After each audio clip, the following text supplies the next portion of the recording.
Now, as global delegates continue with climate talks at COP27, a report says that some $2 trillion per year will be needed by the end of the decade to help developing countries cut carbon emissions and deal with the effects of climate hazards.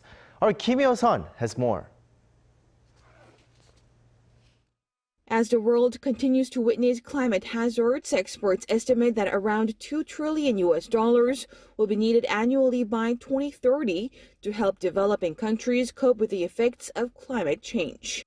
Citing a report jointly commissioned by the governments of Britain and Egypt, The Guardian reported Tuesday that would be the cost of helping poor nations switch away from fossil fuels and invest in renewable energy as well as other low-carbon technology.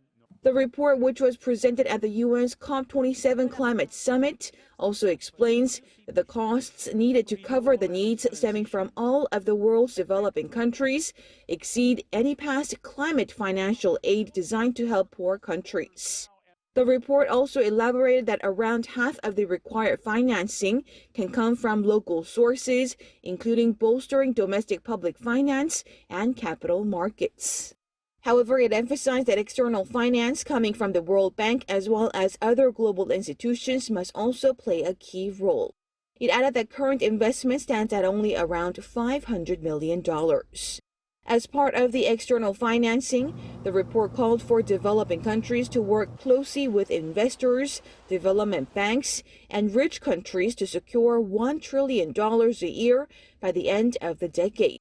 The issue is likely to be on the agenda as talks continue in Egypt on Wednesday. Hyo-sun, Arirang News.